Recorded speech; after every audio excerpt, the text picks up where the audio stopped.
Alright everybody, we got another One Piece arc review. This one is going to be for the arc called Amazon Lily, which happens right after Sabaody Archipelago. Amazon Lily is where we first meet the Snake Empress, Boa Hancock. So, without further ado, let's jump in.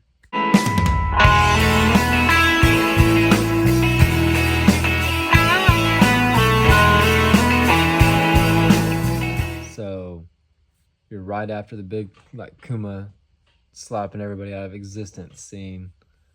Luffy's in this bubble, and I think you're hearing what goes on. He lands smack dab on this island, and it's an Amazon island. Only women, and for some reason, Luffy's naked. I can't remember why, but it's really funny because they're all women. So they're confused at Luffy's body, and Luffy pays him no mind that he's naked. And he's just like, look, where am I? I need to get out of here. I gotta find my crew. And this, tribe of women ends up taking him to the kingdom part of the city, I guess, is what you would call it.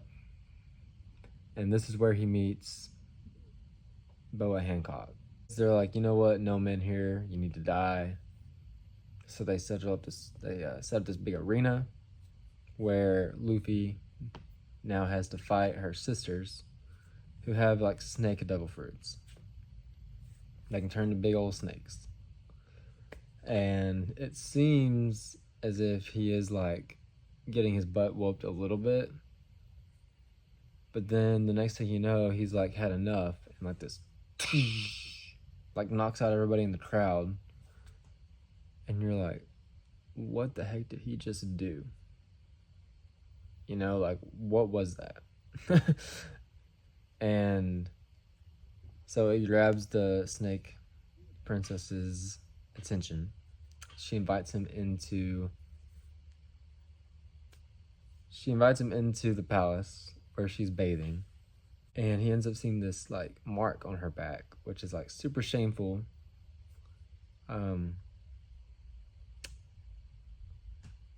Which I think actually had something to do at the fight. One of the sisters' marks gets revealed, and he covers it up also. So maybe I'm thinking this backwards. Maybe he had that meeting with her beforehand. It's been a while since I've seen it. Anyways, they get friendly. Not super friendly, but they get friendly. And Miss Hancock kind of developed a little crush on Luffy. And there's this old lady snake person who's just he can't be here. She's Luffy hater number one. And really they just kind of all end up really liking Luffy, and he kind of, they all kind of adopt him. Boa ends up being summoned because there's going to be a public execution, and it's of Ace, Luffy's brother. So now that Boa Hancock is friendly with him, and he's like, I gotta break my brother out, she's like, well, I have been summoned to Impel down, and that's where they're keeping him. So I guess you could ride with me. But, it's super dangerous. It's the most dangerous prison. Boa Hancock decides she's gonna sneak Luffy into Impel down. And I don't necessarily remember where the Impel Down arc starts and this one ends, because it really just transitions right in there. But I think they kind of okay, this is what we're doing, but then they got to show you where everyone else went. So I'm going to try and do this off the top of my mind. I know it's probably in my notes, but I usually do the notes later.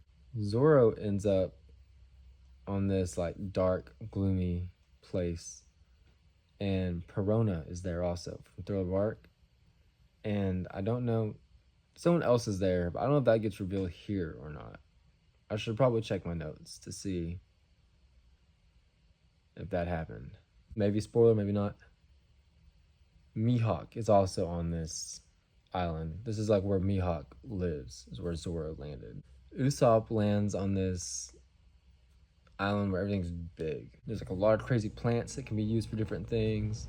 I want to say everything's big. and Usopp gets a little chunky. Ami ends up like on a sky island, and she's learning about the weather, like how this does this and all this. Frankie ends up in like a really winter-ish place.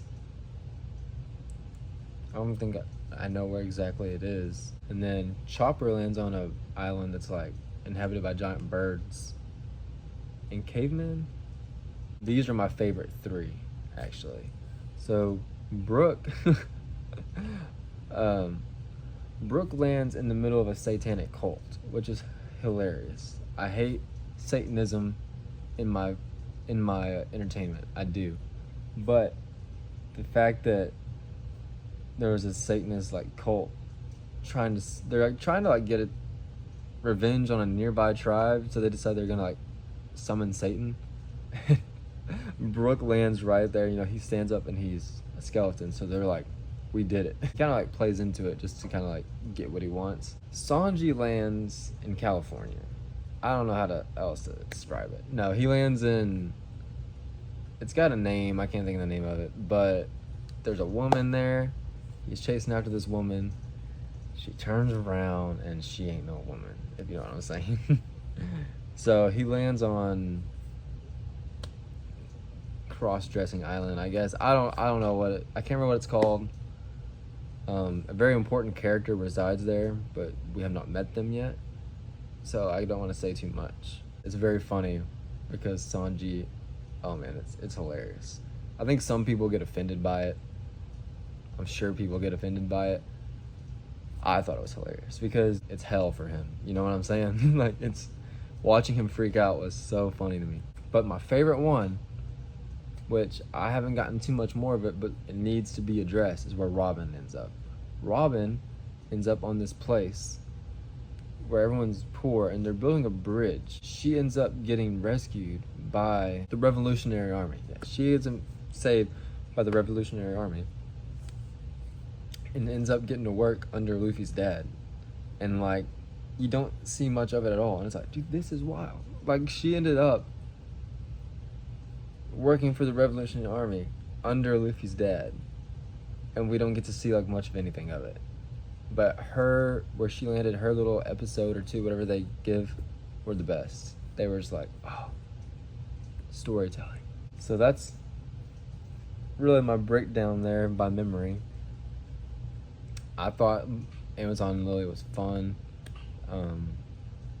Putting Luffy in the Amazon island where, he just does not really care about women at all. He's not interested in any kind of relationship. So like seeing them kind of develop crushes on him, and then seeing Boa Hancock like fall madly in love with him, and him just be like oblivious, is really funny. So I had fun with it. It was a good one. Let's check out my notes, see what my notes say. Amazon Lily. Episode 408 through 421. I don't know how many episodes that is. I used to do an episode count. I guess I need to. This says, not the mushroom. I should have wrote more down because I don't remember what the mushroom was. Blue and red on Luffy. Yeah, is this the first arc they do this? Where they switch up his... No, because he's wearing blue in Sabaody. But here, they have him in I want to say it's a blue vest and like red pants, and it looks really cool on him. I like the red and blue. Maybe it's because I'm a Spider-Man. But I'm shipping Luffy and Margaret. Yes, bro. Okay, so the first person who finds Luffy is another chick. It's not Boa Hancock. And they're a little back and forth. I was like, dang, I kind of like Luffy. Maybe you ought to get her Viver card, you know what I'm saying? But yeah, he's not interested. I'll threw her off her groove. I actually do know what this is talking about. This is talking about that old lady. When she went to the kingdom, she got kicked out. And it's like, it just reminded me of that scene from the Emperor's New Groove where they throw the guy out for throwing off the Emperor's Groove, Cusco's Groove. That was funny. It just reminded me of that. Why do the snakes versions have boobs? Yes. Okay, so in the big fight where her sisters turn into giant snakes, they still have boobs. And like at one point, like I said, like her mark gets exposed. I think like her shirt gets ripped off or something, and she's like on a certain platform trying to catch on another platform, and from the side, her boobs are just hanging out. I'm like, why do the snake versions of themselves need boobs? They don't. That's just anime being anime. So I guess we just gave the other voice actors the season off. Yes, that's what I'm saying. They're like, because where's the rest of the crew at? Why is this only about Luffy? But that happens more and more throughout the series, or certain people that just aren't in arcs. Hockey question mark. But boom, that's what I was talking about. With the him knocking everybody out, hockey. This is the first time we get it mentioned, and that's all I'm gonna say. I put, "Oh, she loves him." Talking about Boa Hancock and Luffy. Then right here, Nami, Weather Sky Island, Frankie, Frozen Place, Chopper, Giant Bird Island, Sanji, Cross-Dressing Island, Robin, East Blue, Slave Bridge Island. Okay, so she was even in the East Blue. I had forgotten about that part. Zora and Perona, Gloomy Island, Brooke might be Satan, question mark. Yeah, so it's fun. It's fun. Thing I like to do is I like to fan cast what we could do for the Netflix, you know? So my first thought, and ChatGPT did not want to help me with this one, was Armor de Armas is Boa Hancock. Because there's got to be some kind of age difference, I feel like. And I feel like she would kill it. But ChatGPT did not want to do it. I don't know what Armor de Armas has on ChatGPT, but it was like, I'm not generating that photo. So I was like, fine, whatever. So then I was trying to think of people that like might be closer to the age. I don't know if they want to do the age gap thing, because I think she is quite a bit older than him, I would guess. She looks like she is. I think Victoria Justice could do it, but the thing is, I've never really seen her act past Nickelodeon, so I don't really know what her acting chops are like. Which, it's not like Boa has super emotional scenes. Her backstory in that is there. I didn't go over all that, but whatever. But then I was like, if they want to do like the same age, like she could play the same age, maybe even a little bit older, dude, Haley Steinfeld as Boa Hancock would be cool. She would kill it. And because she's funny, she's got charm, and I think she would look like her if they could make her look like her. And she could be closer to, is his name Inaki? Inaki's age. He's playing Luffy. But she's definitely older than him, I would say. So, like, there's a little bit of an age gap, but it wouldn't have to be, like, super obvious. And whatever photo shows up, that's what they want to do. That was supposed to be the Haley Steinfeld version. But to me, it looked like more like Victoria Justice, and that what made me think that. Anyways, second, from Margaret, it's Florence Pugh. ChatGPT did me good on this one because it looks a lot like her. I think that would be cool. But Florence Pugh's a real big name, so I don't know if they could get her for a Netflix, guest role. I don't know how that would go anyways.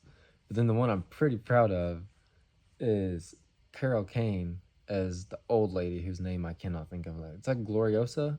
Ooh, did I just pull it out of my mind? Gloriosa or something like that. Because she's shorter. She got the long, white curly hair.